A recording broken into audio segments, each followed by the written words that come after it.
Welcome to the Midnight Dark.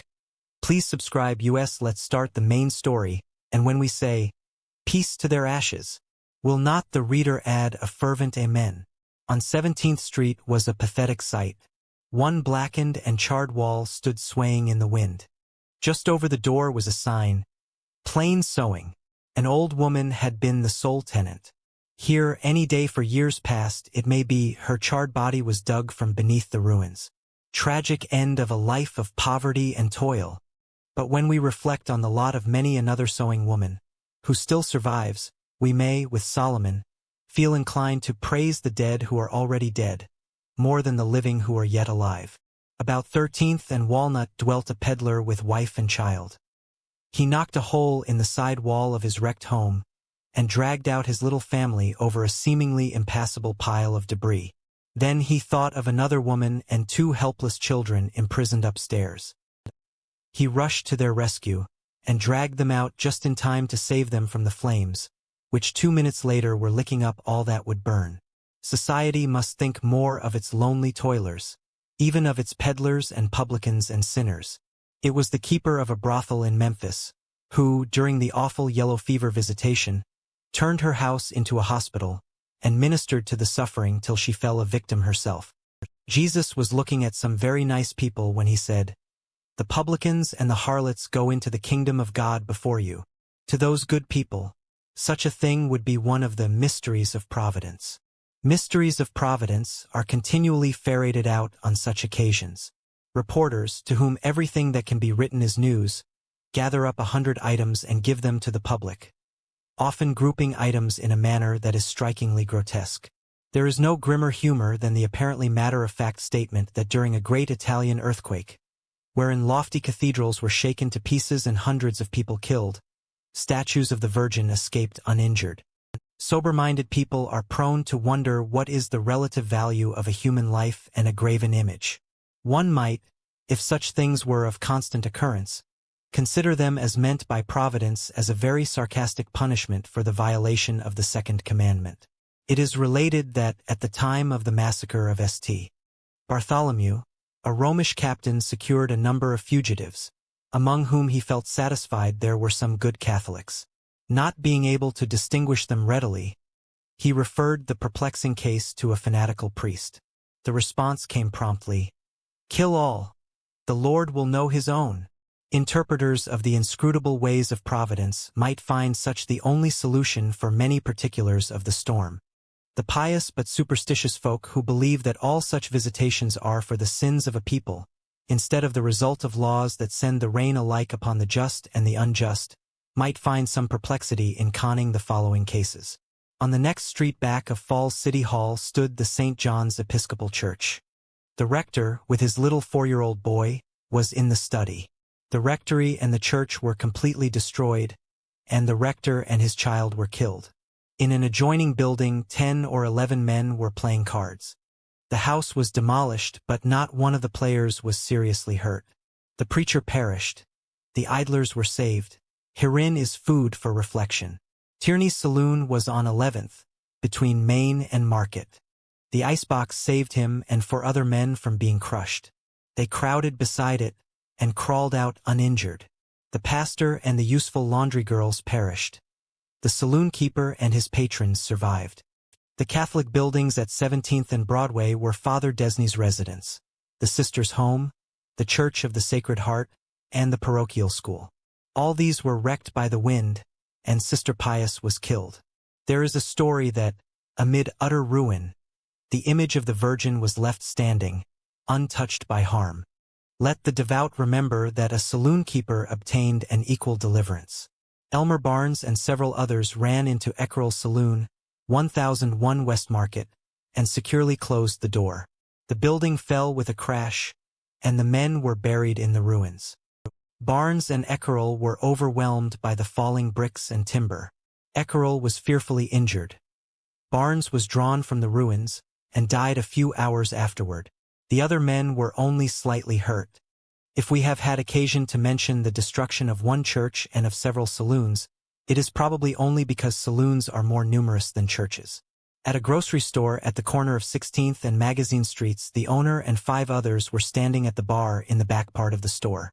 A dreadful roaring sound was heard, and the house rocked back and forth. The owner's wife and children screamed and ran out the back way. Almost instantly the rear wall of the building fell.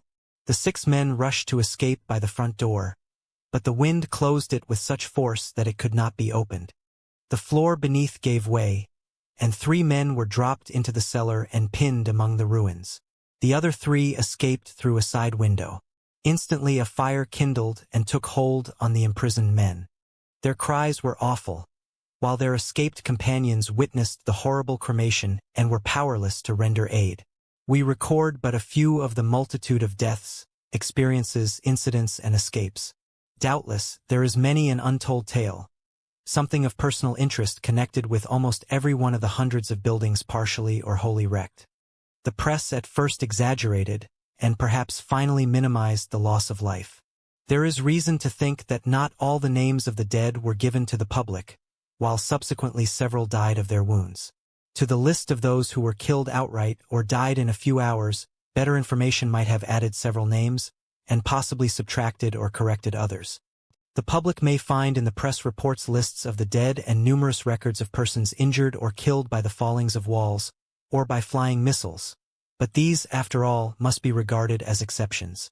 There can be no very correct estimate of the number of people who were in the downtown district at the time of the accident. Yet, it would be safe to say only a very small portion of those in the path of the storm suffered any injury. That a storm of such magnitude and fury should have swept through the heart of a city of 200,000 people, to destroy outright no more than 5 or 6 score lives, may excite our wonder. The most obvious reason of the low mortality will be found in the hour and place of the principal visitation. The place was the business part of the city, and the hour between 8 and 9 p.m., when the wholesale houses and the streets in their vicinity were comparatively deserted. Another fact is also to be noted. The cyclone seems to have reached the ground scarcely at any point at all. Its principal fury was probably expended in the region above the housetops. The roofs and tops of walls were removed. The damage below resulted principally from their fall. Humbler buildings sheltering human lives were sometimes crushed by the fall of the upper portion of the wall of some contiguous building, as notably in the case of the house occupied by the laundry girls, and which was smashed by the fall of the wall from the top story of the Louisville Hotel, or the case of a colored family whose house was crushed by the wall of the Falls City Hall. But in any case of cyclonic visitation, the escapes will probably amaze us more than the deaths. For when it will seem that nothing living could have escaped, the majority will not only probably be found alive, but absolutely unhurt. Of numerous cases, a few specimens will suffice. Peter Speth and family were seated in the parlor when the cyclone arrived. The family huddled together in the hall, doubtless to avail themselves of the protection of the side walls not far apart. The walls of the second story fell in with a crash. The building and furniture were destroyed, but the family escaped without injury. 11 men were in a barber shop at 1803 Broadway.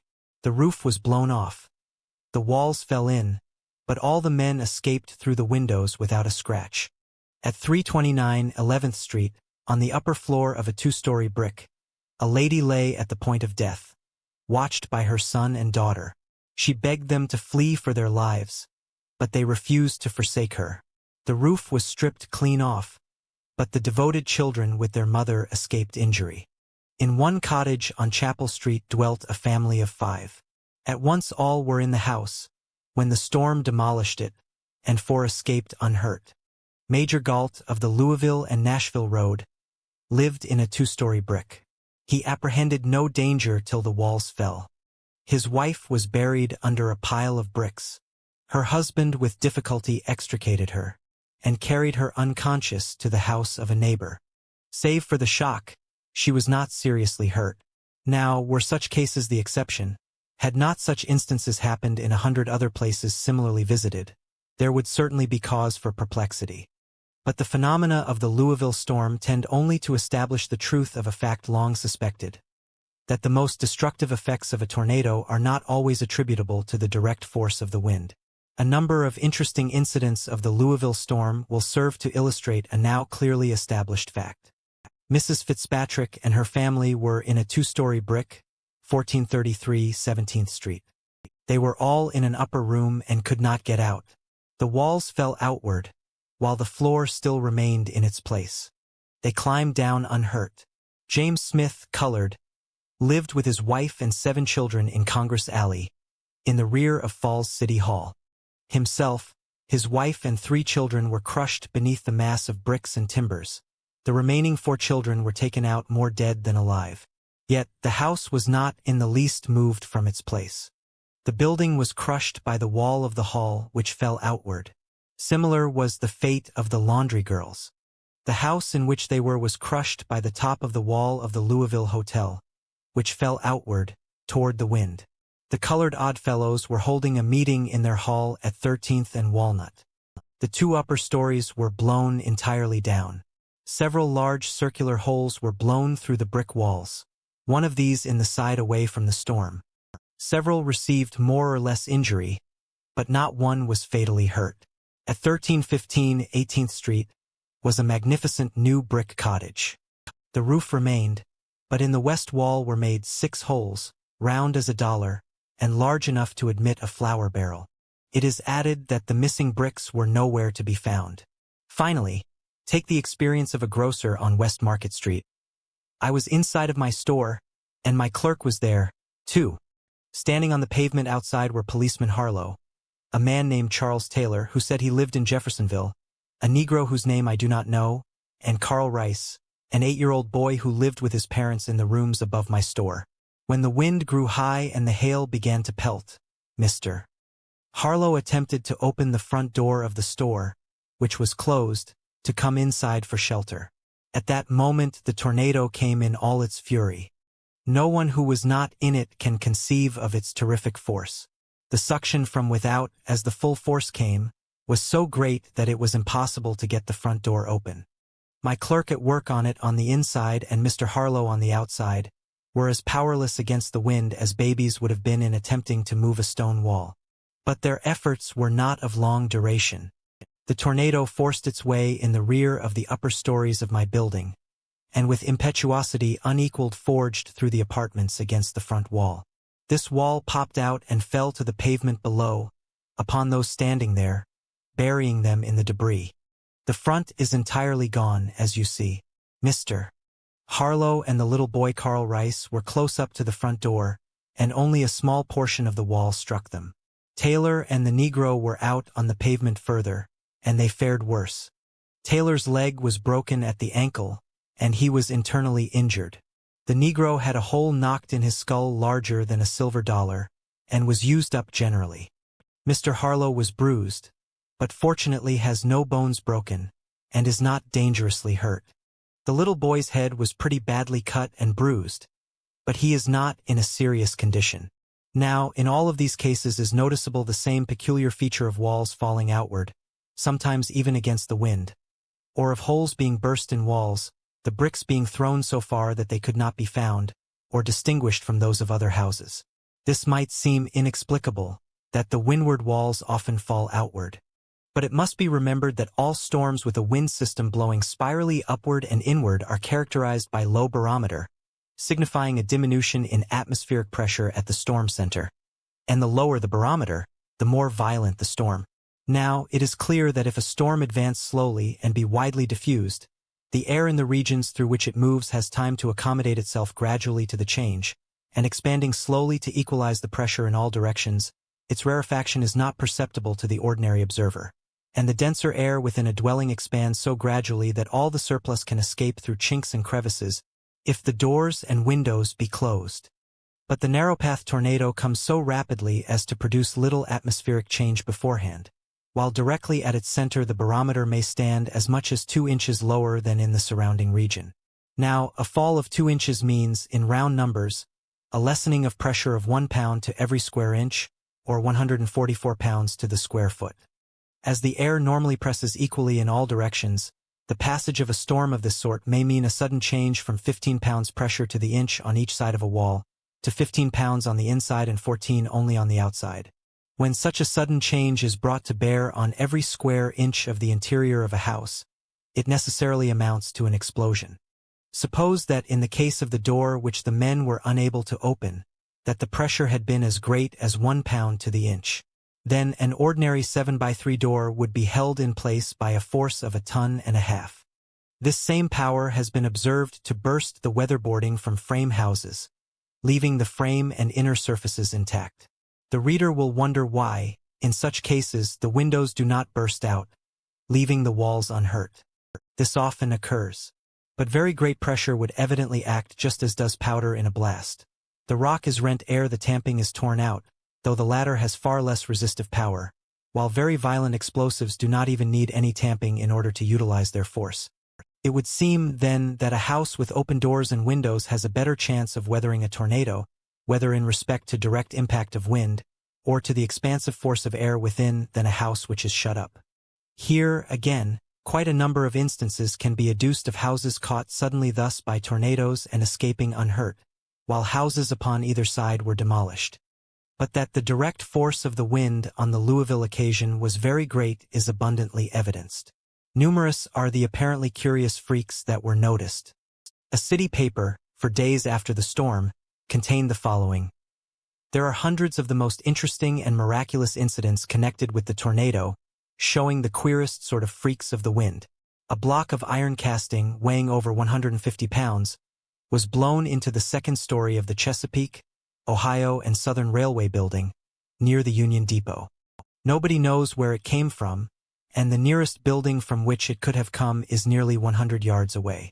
Great sheets of tin roofing were dropped upon Dr. Barry's farm near Turner Station, 40 miles from the city, on the short line. In the ruins of a house on West Main Street, a clock was found clinging to the wall. It was a large office clock, but no one in the vicinity had ever seen it before, and no one knows where it came from. It was badly broken, but the hands still pointed to 8:20 p.m. A large slab of marble was found in a residence on West Madison Street which was never there before. It will weigh over 100 pounds. At Baird's drugstore on Market above 9th, 2 bird cages with the birds were blown in through the skylight. The cages were not injured, and the birds are as full of song as ever. When the building occupied by Brand Bethel, the tobacco men of Green Street, went to pieces, a portion of the framework dropped through the roof of a little cottage just east of the factory. It consisted of a heavy timber, to which were mortised 4 upright pieces of timber. When this came through the cottage, the family were sitting around the table in the dining room, and the 4 uprights simply pinned them in but did not hurt them in the least. It was one of the most wonderful escapes yet heard of. To the unexperienced reader, some of these items seem almost apocryphal. But when it is remembered that a tallow candle may be shot through a deal board, or that an ox may be killed by a putty ball fired from a gun, or that a revolver loaded with water instead of ball is a deadly weapon, it will not seem preposterous that a cage may be hurled through a skylight without seriously discommoding the birds. The writer has seen soft pine shingles driven endwise through oak boards an inch thick by a Missouri tornado. Other similar cases might be given. The carrying of objects to a distance depends as much on the upward current as the horizontal motion. One of the simplest illustrations of the inevitable spiral course that an upward or downward current pursues may be seen in the ordinary washbowl with hole in the bottom. As soon as the plug is drawn and the water commences to pour out, it begins to assume a spiral course, and long before the water is out, there is a circular hole in the fluid, reaching to the bottom of the basin. This last illustrates also that the air is rarest at the center of the storm. Pouring liquids through a funnel will show the same spiral tendency. So an object borne away by a tornado rises in curves much like those of a hawk or eagle in flying. Other peculiar feats of the wind were noticed. Some persons caught by the storm had no especial trouble in keeping on their feet, while others were knocked about severely. One man was killed by having his throat cut by a piece of flying glass. A frame house, standing near the corner of 18th and Maple, was shot full of holes by flying bricks from another house 100 yards away. A lady standing in the doorway was picked up by the wind and hurled against a telegraph pole at a distance of 60 feet. Another lady and her nephew, at the first shock, rushed into the street. They were caught up by the wind and hurled some distance against a fence. They were found unconscious and both badly hurt. A frame house on 16th Street looked as if it had suffered bombardment. Holes were cut in the weatherboarding by planks evidently driven through the air endwise, and pieces several feet long had penetrated and stuck hard and fast. The building of the Louisville City Railway at 12th and Jefferson Streets was scooped through the middle, while the ends were left standing. This was, perhaps, due to the explosive force of the air within, which burst out the weaker portions. In a building of any considerable length, the points most easily overthrown by lateral pressure would naturally be found in the middle portions of the longer walls. At a stone yard on Walnut between 13th and 14th, the immense iron traveler, with its locomotive, the whole weighing many tons, mounted on an elevated track and used for transferring immense blocks of stone from one side of the yard to the other, was blown into the street and smashed to pieces, while close by, 3 small brick buildings and 1 frame were left unharmed. Such cases show how the larger obstacles caused the storm to somewhat overleap the smaller ones, producing the jumping motion mentioned before. The narrow path of the storm may be judged from the fact that no small portion of the good people of Louisville were not aware of the ruinous tempest till they read of its deeds in the morning papers. The total damage done to property is estimated at $2 million. Much the heaviest loss was among the great tobacco warehouses.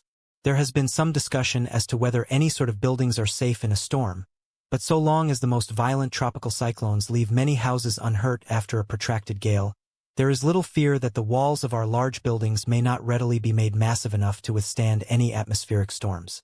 The chief damage done to business houses was along Main, Jefferson, and Walnut Streets, the damage to dwellings being greatest along Broadway. The havoc on all the crossings in the limits of the tornado was remarkable.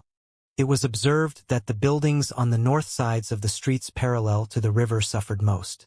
These more nearly faced the advancing storm, while the open street in front of them gave the wind an increased advantage.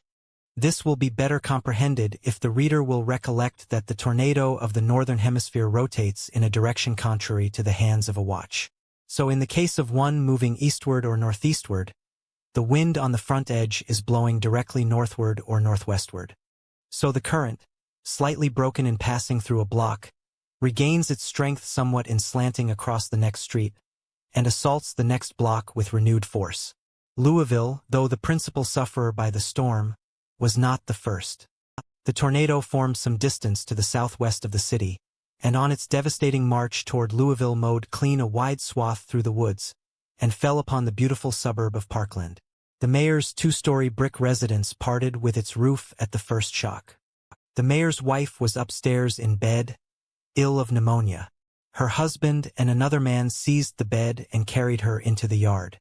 Scarcely was this accomplished when the full force of the storm prostrated the building.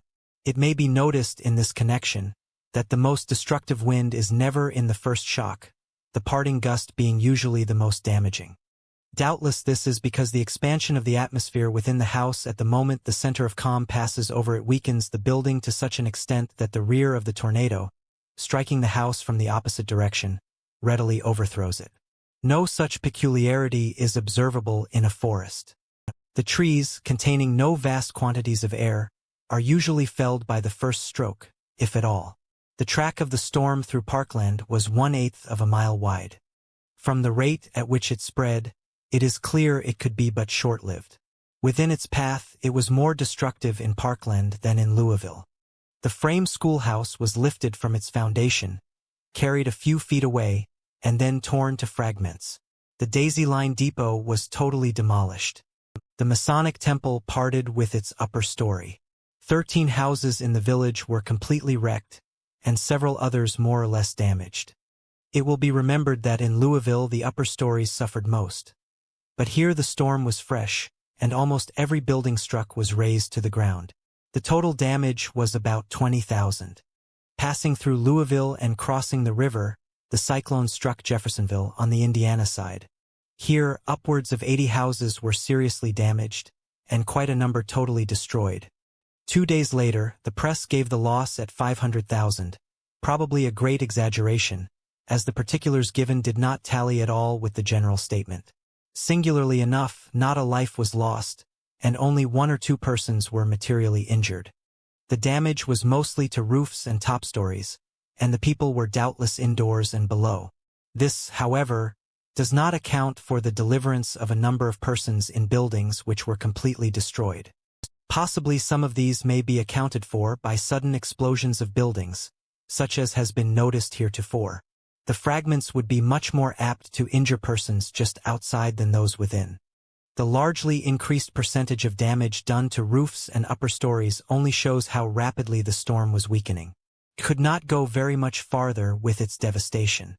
The old orphan's home was wrecked, one old lady injured, a pastor's house demolished, while 2 men in the upper story in some mysterious way escaped unhurt.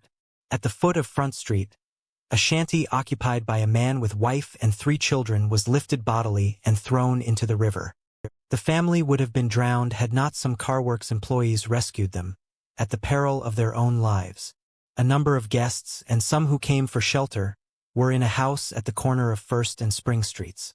The shock of the tornado was followed by a hail of bricks and tumbling walls, but no one of the entire assembly was seriously hurt. The average American worships no God but Mammon. He may go to church and bow his head to Jehovah, but it is Mammon who keeps his heart. Between his devout amens he is thinking of the main chance. He can be converted and made religious. It is a great deal harder to make him honest. He is willing to sing the praises of the Lord, but he doesn't like to foot the bills. Amid the sorrow and bereavement of a stricken city, the American was true to himself. Those who had lost house and friends were asked to pay $10 for a carriage in which to follow the corpse to the grave.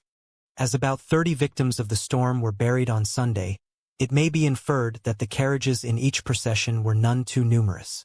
A sad sight was that of the 4 laundry girls and the chambermaid, all being borne together to their long home. Hardly less impressive was the burial at half-hour intervals of 10 members of the I.O.F. killed in Falls City Hall. It was a profitable day for undertakers.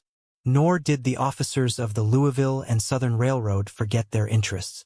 They had for some time been desirous of regaining possession of their property controlled by the Monon route.